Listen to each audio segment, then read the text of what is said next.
श्री स्वामी समर्थ. जय जय स्वामी समर्थ. आपल्या नवीन व्हिडिओमध्ये तुमचं खूप खूप स्वागत आहे.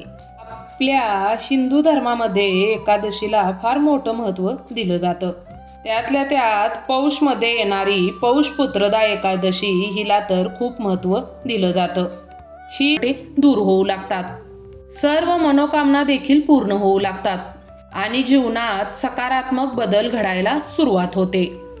त्यामुळे ही कथा प्रत्येक भक्ताने श्रद्धेने आणि मनापासून ऐकणे खूप अत्यंत आवश्यक आहे. आजचा आपला व्हिडिओ यासाठीच आहे. आपल्या व्हिडिओमध्ये आज पुत्रदा एकादशी बद्दलची कथा, महत्त्व सांगितले जाईल आणि व्रताचे लाभ देखील इथे सांगितले जातील. त्यामुळे मध्ये कुठेही स्किप न करता ही कथा तुम्ही शेवटपर्यंत नक्की आणि मनापासून ऐका, कारण यामध्येच तर दडला आहे आध्यात्मिक आणि फार मोठी आध्यात्मिक शक्ती. कथा सुरू करण्यापूर्वी आपल्या चॅनलला जर सबस्क्राईब केलं नसेल तर एक विनंती आहे की आपल्या चॅनलला सबस्क्राईब करायला विसरू नका. आणि आपण आता न वेळ घालवता कथेला सुरुवात करूया. प्राचीन काळी भद्रावती नावाच्या सुंदर आणि समृद्ध अशा नगरीत सुकेतुमान नावाचा एक धर्मपरायण राजा राज्य करीत होता. त्याची पत्नी चंपा ही गुणी आणि प्रेमळ होती. राजा सुकेतुमान आणि राणी चंपा दोघेही न्यायप्रिय शासक होते आणि आपल्या प्रजेला ते आपल्या संततीसारखे प्रेम देत असत. राज्यात सर्वत्र सुख, समाधान आणि शांतता नांदत होती. मात्र ते एकच दुःख होतं की त्या राजदाम्पत्याला मूलबाळ नव्हते. राजाच्या सर्व जनतेलाही राजाप्रमाणेच हळहळ वाटत होते. या सुजात राजवंशाला पुढे नेण्यासाठी राजदाम्पत्याला संतती लाभावी. दरबारातील ज्येष्ठ मंत्री आणि खुद्द राजपुरोहित देखील या विषयावर काळजी व्यक्त करीत होते. ते वारंवार राजाकडे आपली चिंता व्यक्त करून योग्य यज्ञपूजा सुचवत असत आणि त्यांची प्रजा देखील देवाकडे सतत प्रार्थना करत होती. त्यांच्या प्रिय राजाला लवकरच पुत्ररत्न प्राप्त होऊ दे. राजा सुकेतुमान आणि राणी चंपा जसे धर्मनिष्ठा आणि दयाळू होते तसेच त्यांचा वारसही असावा अशी सर्वांची इच्छा होती. मात्र त्यांचे नशीब त्यांना साथ देत नव्हते. त्यांनी संतान प्राप्तीसाठी राजदंपत्यांनी अनेक यज्ञ, व्रत, दानधर्म आणि देव पूजा केल्या होत्या.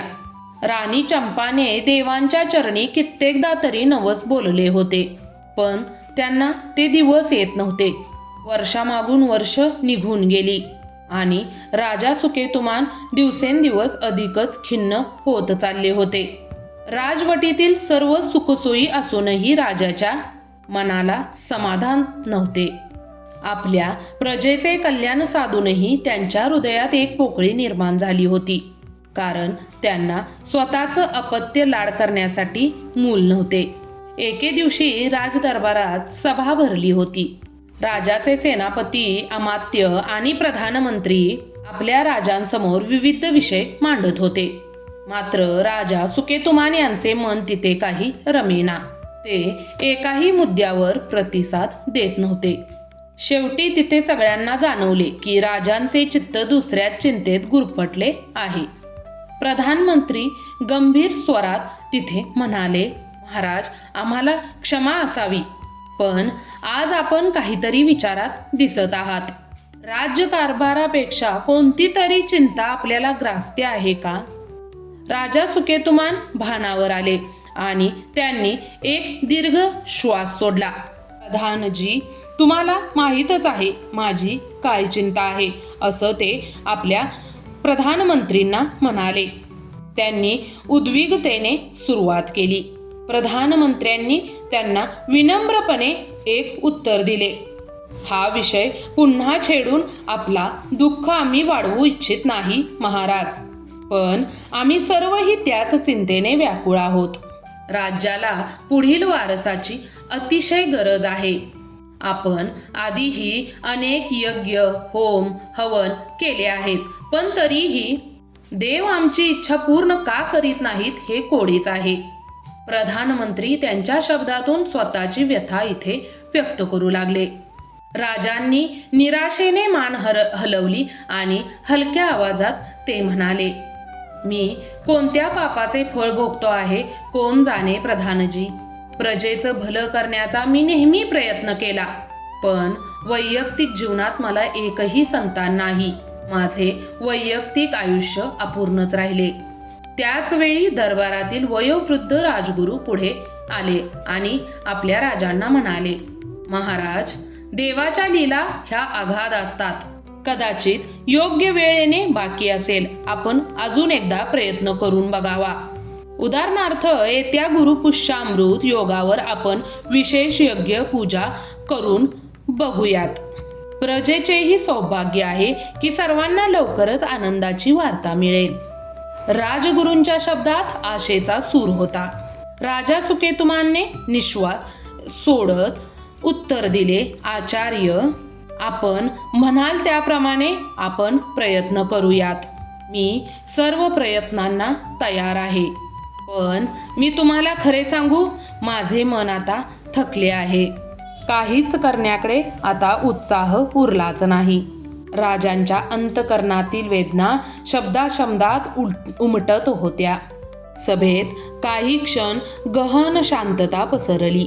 प्रधानमंत्री आणि इतर मंत्री राजांना धीर देण्याचा प्रयत्न करीत होते, पण राजांचे दुःख खूप घोल झाले होते. शेवटी राजगुरूंनी आणि मंत्रिमंडळाने नजरा अदलाबदल करून विषय बदलला. काही वेळाने दरबार बरखास्त करण्यात आला. राजा सुकेतुमान आपल्या मनातील उदासीनता घेऊन शांतपणे दरबारातून निघून गेले. त्या संध्याकाळी राजा सुकेतुमान राजवाड्याच्या बागेत एकटा निवांत बसला होता. सूर्यास्त होत आला होता आणि आकाश लालाभोर झाले होते. राजांचे मन मात्र गहन विचारांनी भरलेले होते. राणी चंपा हळूच त्यांच्या जवळ आली. पतीच्या चेहऱ्यावरचे दुःख तिला चटकन जाणवले.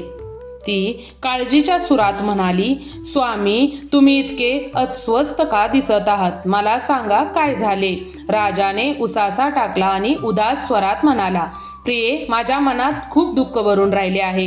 हे बघा, या राजवाड्यात अफाट संपत्तीत आणि वैभवात देखील माझे मन लागत नाही. आपल्या लग्नाला इतकी वर्षे झाली, पण आपल्याला अजूनही अपत्य लाभले नाही. मला भीती वाटते की आपल्याला नशिबात अपत्य आनंदतच नाही. बोलता बोलता राजाच्या डोळ्यात पाणी तरळले. राणी चंपाने राजाच्या हातावर आपला मृदू स्पर्श ठेवला आणि प्रेमाने समजावत म्हणाली, महाराज, असे निराश होऊ नका. आपण दोघांनीही देवाचा आश्रय सोडलेला नाही. भगवान विष्णू नक्की आपल्यावर कृपा करतील. प्रत्येक गोष्टीला योग्य काळ असतो. आपण धीर धरा. राजाने डोळे पुसले आणि हताशपणे उत्तर दिले, चंपा, मी देवावर श्रद्धा ठेवण्याचा प्रयत्न करत आहे पण दररोज मला माझे आयुष्य अपूर्णच वाटते. पुत्र नसल्यामुळे माझ्या वंशाचा दिवाच मला आहे. माझ्या पश्चात माझ्या राज्याला वारस नसेल आणि माझे पितर स्वर्गातही असंतुष्ट राहतील. त्यांच्या तृप्तीसाठी तरी मला संतती हवी आहे. बोलता बोलता राजाचा आवाज भरून आला. राणी पुन्हा शांतपणे म्हणाली, स्वामी, मी प्रत्येक देवदेवतांची मनोभावे प्रार्थना केली आहे की आपल्याला लवकरात लवकर मूल होऊ दे. आपणही आशा सोडू नका. कदाचित भगवंत आपली परीक्षा पाहत असतील. राजा दीर्घ श्वास घेत म्हणाले, तुझे म्हणणे बरोबर असेल प्रिये. आपण उद्याच मंदिरात जाऊन श्री विष्णूंची पूजा करू. कदाचित तो आपली प्रार्थना ऐकेल आणि कृपा करेल. राणीने हलकेच मान डोलावली. त्या रात्री राजा आणि राणी काहीसे आश्वस्त मनाने झोपी गेले. तरीही अपत्य प्राप्तीची आस त्यांच्या मनातून जात नव्हती. पुढच्या दिवशी सकाळी राजा सुकेतुमान आणि राणी चंपा दोघेही लवकर उठले. त्यांनी राजमहालातील श्री विष्णूंच्या मंदिरात जाण्याची तयारी केली. राणीने सुंदर रेशमी वस्त्र परिधान केले आणि केशांमध्ये फुलांचा गजरा माळला, तर राजानेही स्नान करून पवित्र वस्त्रे धारण केली. मंदिरात पोहोचताच राजदंपतीने विठ्ठल रुक्मिणीच्या अलंकारिक मूर्तीसमोर नतमस्तक होऊन वंदन केले. राजमहालातील राजपुरोहितांनी विधिवत पूजा सुरू केली. सुगंधी फुलांनी सजवलेल्या देवासमोर राणी चंपाने कमळ आणि तुळशी पत्र अर्पण केले. राजा सुकेतुमानने दोन्ही हात जोडून डोळे मिटले आणि तल्लीन होऊन प्रार्थना करू लागले. हे परमेश्वरा, आमच्यावर कृपा करा. आम्हाला संततीचा आशीर्वाद द्या. तुमच्याशिवाय आम्हाला आशेचा किरण नाही. प्रार्थना करताना राजाच्या डोळ्यात अश्रू उभे राहिले. मंदिरात पुजाऱ्यांचे मंत्रोच्चार आणि घंटानाद सुरू होता. त्या पवित्र नादात राजाचे मन भगवान विष्णूंच्या चरणी शरण गेले. पूजा संपल्यानंतर राजाने सुवर्णाच्या 3 विशाल दिव्यांना प्रज्वलित केले. प्रकाशमान ज्योतींनी संपूर्ण मंदिर उजळून निघाले. राणी चंपाने भक्तिभावाने प्रसाद स्वीकारला आणि देवाप्रती कृतज्ञता व्यक्त केली. सकाळच्या दर्शनाने राजदंपतींचे मन काहीसे हलके झाले. दोघांनाही वाटले की आता देव नक्की दयाळू होईल. पण पुढील काही आठवडे सरले तरी त्यांच्या आयुष्यात काहीच बदल झाले नाहीत. दिवसामागून दिवस गेले. राणीची कूस अजूनही रिकामीच होती. राजाचे मन पुन्हा अस्वस्थतेच्या गर्तेत ओढले जाऊ लागले. काही दिवसानंतरही त्यांच्या प्रार्थनांना कुठलाच प्रतिसाद मिळाला नाही. राजांचे मन दिवसेंदिवस अधिक व्याकुळ होत गेले. एके पहाटे राजा सुकेतुमान अचानक जागे झाले. मनाची अस्वस्थता शमवण्यासाठी त्यांना राजवाड्यातून एकट्याने दूर कुठेतरी निघण्याचा निर्धार केला. कुणालाही काही एक न सांगता अजन्यता मार्गाने राजा आपल्या घोड्यावर आरूढ होऊन राजवाड्यातून बाहेर पडले. राणी, मंत्री किंवा पुरोहित कोणालाच राजाच्या निघून जाण्याची बातमी लागली नाही. राजा सुकेतुमान घोड्यासह जंगलाच्या दिशेने निघाले. प्रसन्न सकाळ होती, पण राजाच्या हृदयात मात्र वादळ उठलेले होते. आपल्या दुःखापासून काही काळ दूर जाण्यासाठी आणि शांतता शोधण्यासाठी ते घनदाट अरण्यात प्रवेश करू लागले. जसजसा तो अधिकाधिक जंगलात शिरत गेले तसतसे सभोवतालची हरियाली दाट होत गेली. उंच वृक्षांची छाया त्यांच्यावर पडू लागली. काही तर वृक्ष इतके घनदाट होते आणि प्राचीन होते की त्यांच्या विशाल फांद्या आकाशालाही झाकून टाकत होत्या. हे महावृक्ष जणू शतके ओलांडून आले होते आणि त्यांचा दरारा पाहून राजाला विस्मय वाटला. आसपास जंगली फुलांचे ताटवे उमलले होते. रंगीबेरंगी फुलपाखरे आणि मधमाशा त्या फुलांभोवती गुंजारत होत्या. दुरून कुठेतरी हरणांचा कळप सावधपणे धावत जाताना दिसला. तर एका बाजूला निळा मोर पिसारा फुलवत नृत्य करीत होता.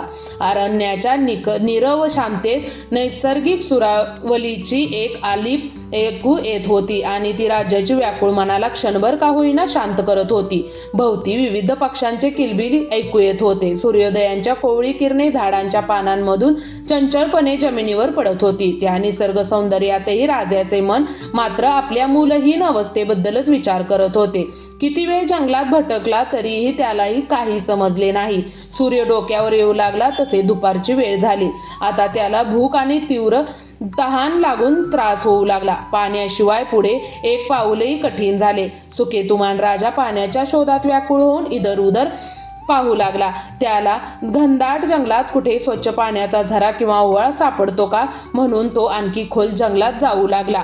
भटकंती दरम्यान क्षणभर राजाच्या मनावर नैराश्याचा गडद काळोख उदाटून आला. एका विशाल वृक्षाच्या सावलीत तो काही क्षण थांबला.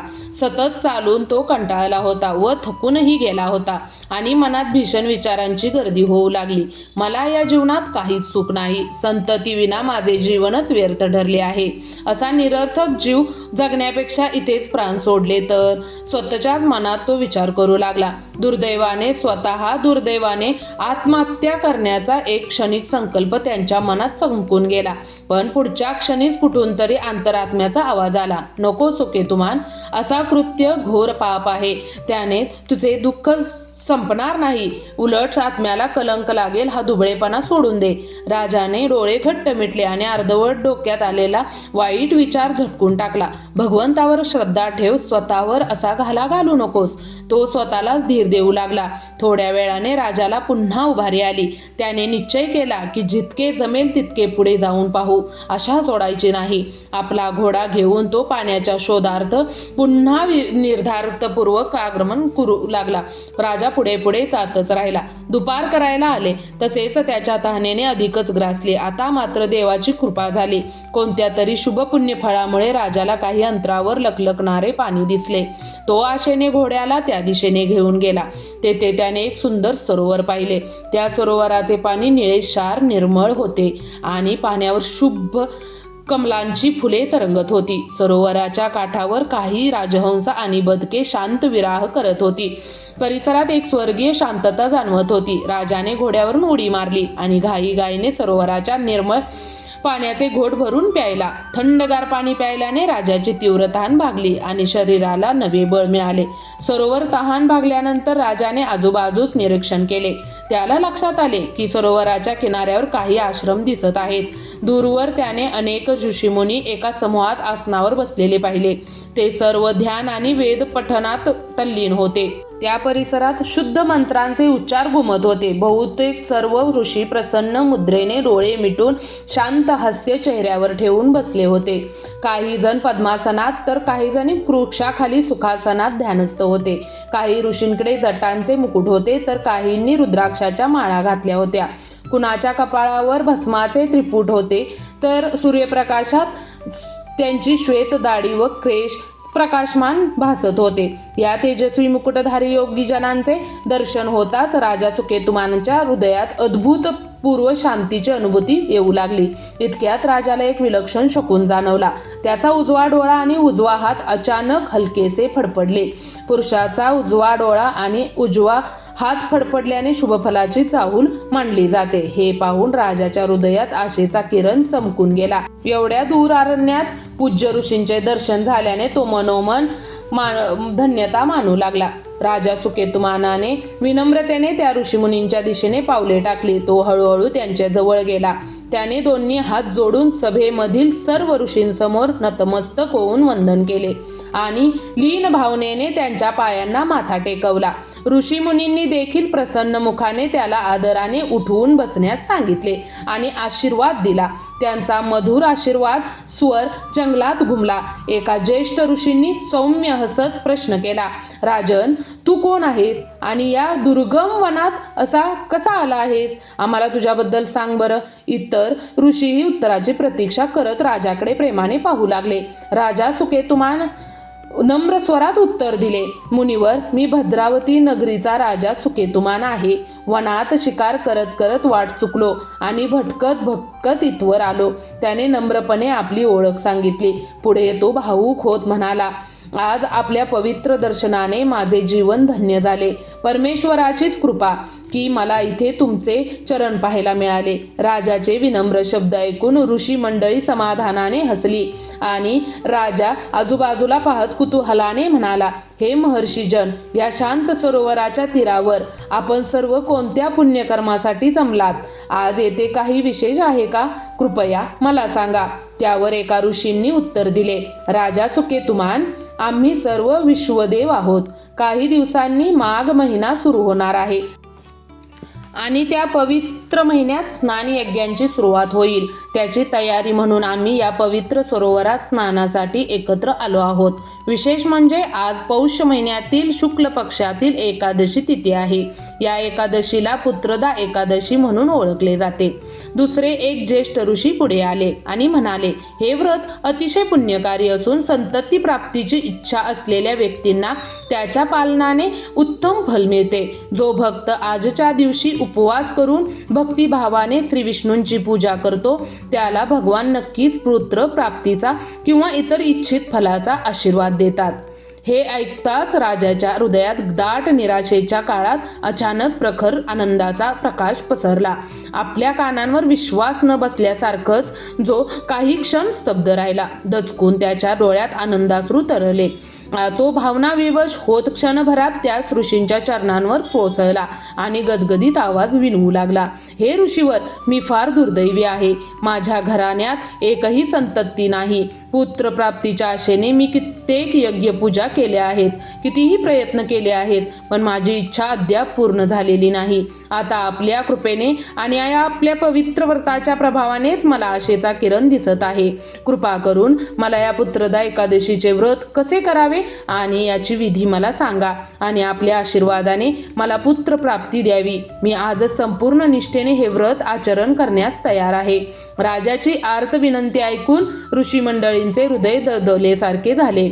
एक कृपाळू ऋषी पुढे आले आणि प्रेमळ आवाजात म्हणाले, राजन, तू बिलकुल चिंता करू नकोस. आजचा दिवस तुझ्या जीवनात परिवर्तन घडवेल. आज पुत्रदा एकादशीचा पुण्यदायी प्रसंग आहे.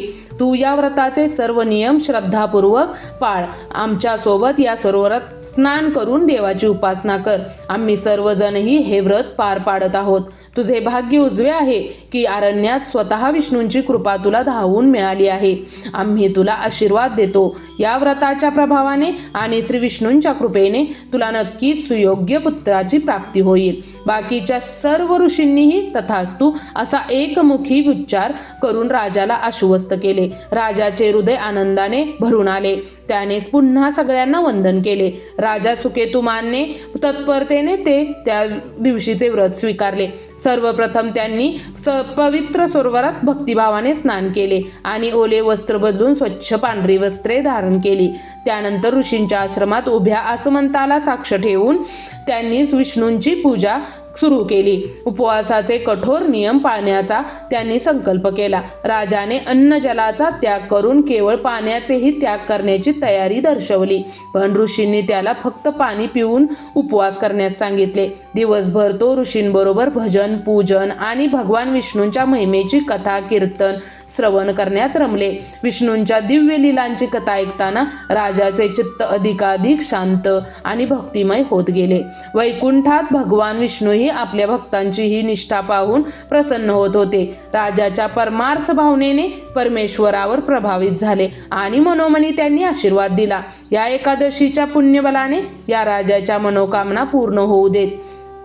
त्या दिवशी संध्याकाळी राजाने आश्रमातील दिवट्या प्रज्वलित करून पुन्हा एक वार भगवंताचे हरिनाम स्मरण केले.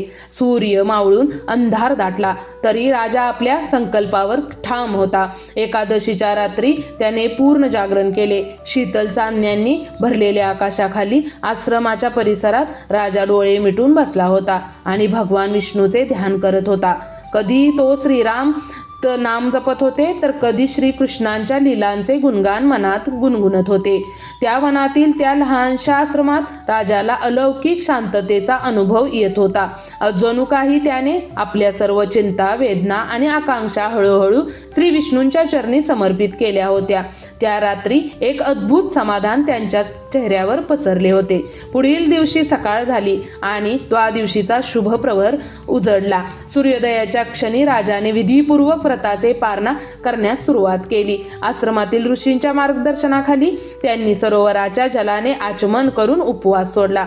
दिवसभर उपवास केल्याने त्यांच्या चेहऱ्यावर थकवा होता, पण व्रत पूर्ण केल्याचा आत्मिक आनंद देखील झळकत होता.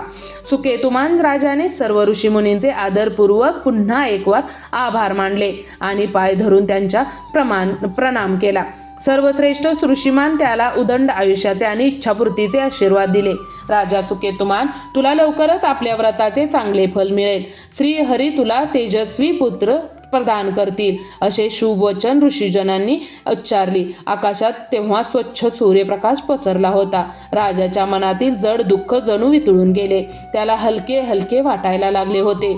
एक विलक्षण आशावादाने आणि उत्साहाने तो भरून गेला होता. राजा सुकेतुमान आपला घोडा पुन्हा सज्ज केला आणि आनंदाने आपल्या राजधानीची वाट धरली.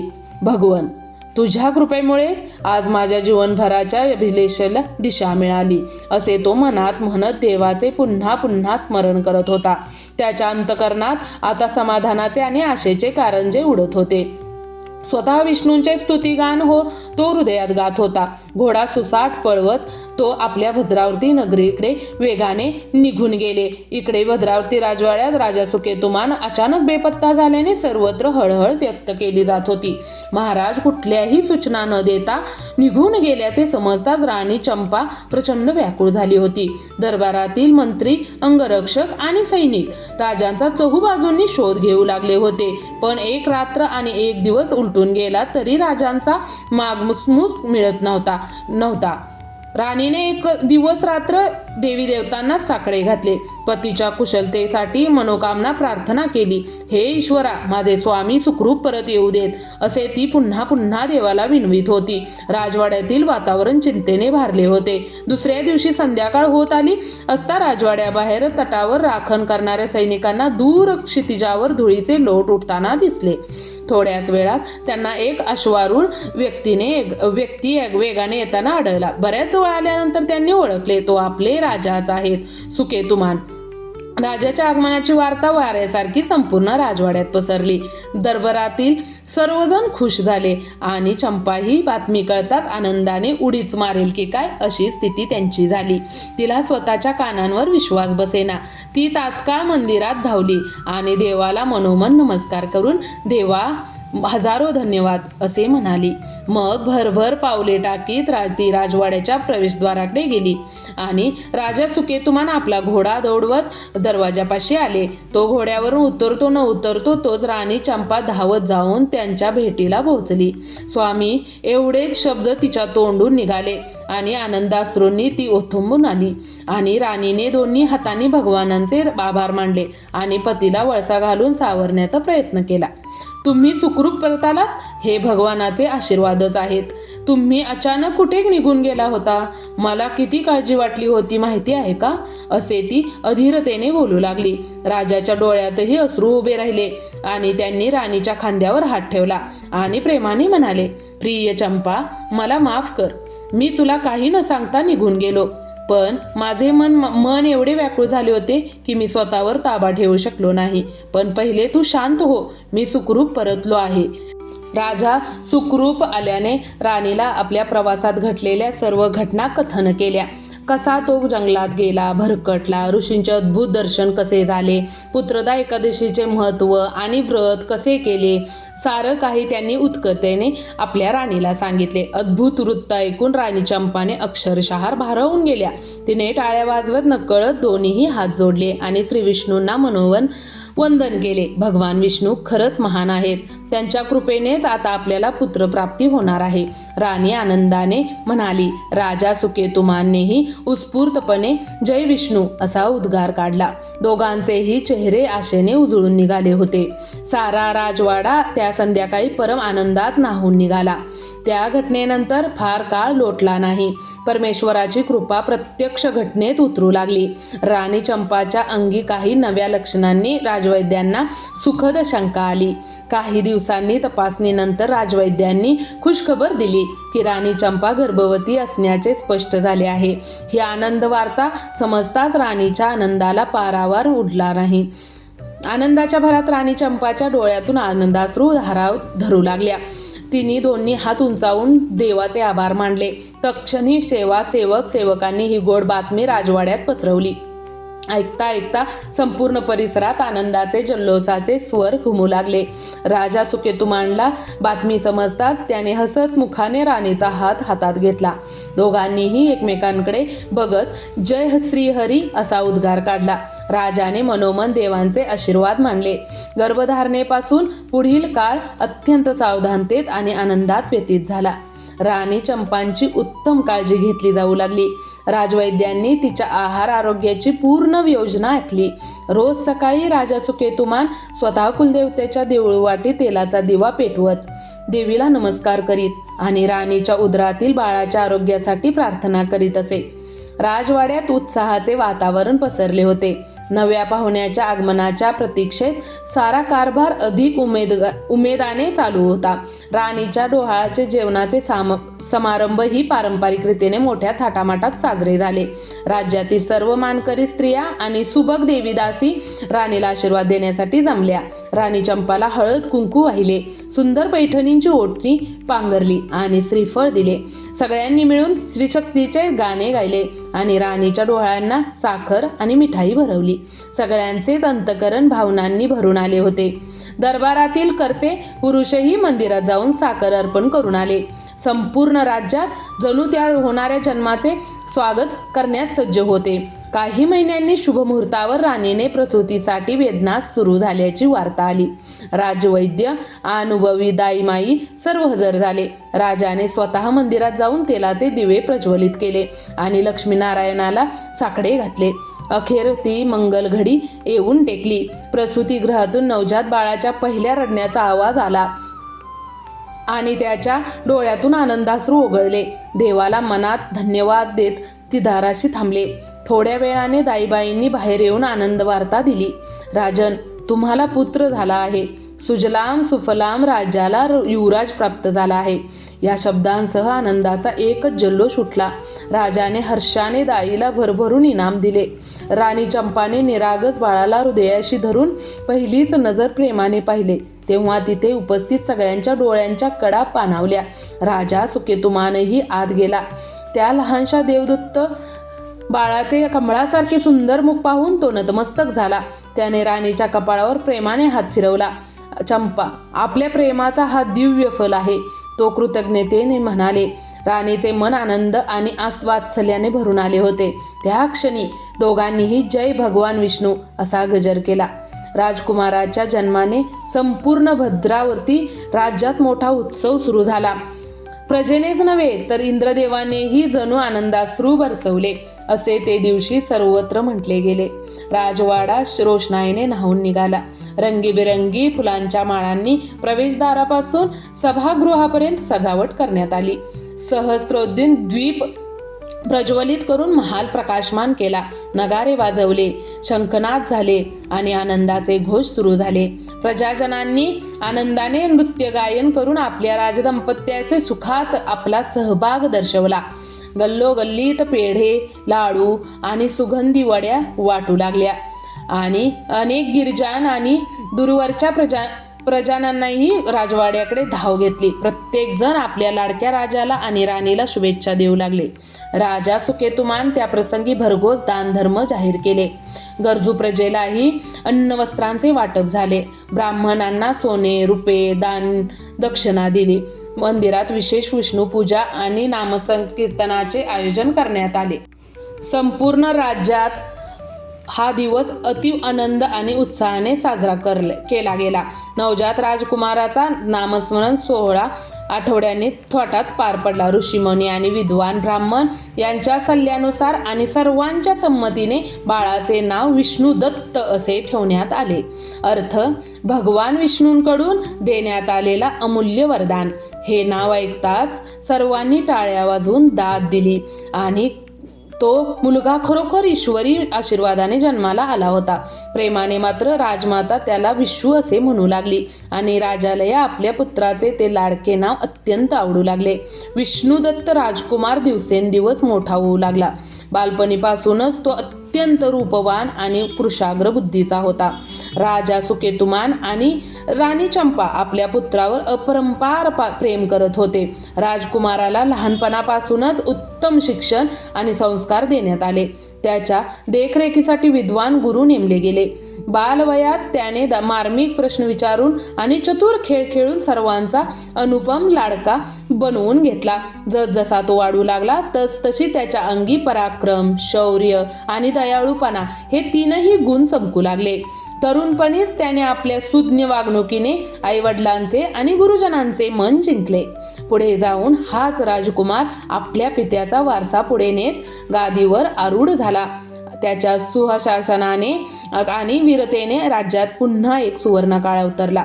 त्याने आपल्या पराक्रमाने शेजारील राज्यांनाही प्रभावित केले आणि दूरवर त्यांची कीर्ती पसरली. संत सज्जनांनी त्याच्या राज्यात विज्ञान, कला आणि धर्मांची गंगा वाहिली. राजा सुकेतुमान आणि राणी चंपा आपल्या पुत्राच्या यशस्वी कारकिर्दीने अत्यंत तृप्त आणि आनंदी झाले. त्यांच्या जीवनातील सर्व इच्छा परमेश्वराने पूर्ण केल्या. राजा सुकेतुमान आणि राणी चंपा यांनी आपल्या या पुत्रप्राप्तीसाठी ईश्वराचे अगणित आभार मानले. त्यांनी विशेष यज्ञ आणि महापूजा आयोजित करून परमेश्वराची कृतज्ञता व्यक्त केली. त्यांच्या जीवनातील अपूर्णता संपली होती आणि अखंड आनंद लाभला होता. पौष शुक्ल पक्षातील या एकादशी दिवशी ज्यांनी ज्यांनी ही श्रद्धा आणि तप दाखवले त्यामुळे त्यांना हे अद्भुत फल मिळाले. पुराण ग्रंथानुसार या व्रताची कथा जो कोणी भक्तिभावाने ऐकतो किंवा कथन करतो त्याला अग्निष्टोम नामक महाज्ञान यज्ञ इतके पुण्य प्राप्त होते असे वर्णन आहे. त्यामुळेच या व्रताची महती अपार मानली गेली आहे. या घटनेची स्मृती म्हणून दरवर्षी पौषपुत्रदा एकादशीच्या दिवशी ही कथा भक्तिभावाने सांगितली आणि श्रवण केली जाते. या कथेतून आपल्याला प्रयास येते की प्रामाणिक श्रद्धा आणि सत्कर्म त्यांच्या बळावर भगवंताकडून कोणतीही कृपा प्राप्त होऊ शकते. जो कोणी भक्तिभावाने पौषपुत्रदा एकादशीचे व्रत पाळतो त्याला इच्छित फल नक्कीच मिळते अशी जनश्रद्धा आहे. ही कहाणी आजही असंख्य भक्तांचा विश्वास दृढ करते. श्री विष्णूंच्या कृपादृष्टीने प्रत्येक जीवाला योग्य काळ आल्यावर सुख लाभते. त्यामुळे भक्तांनी विश्वास आणि धैर्य राखून धर्मपालन करत राहावे.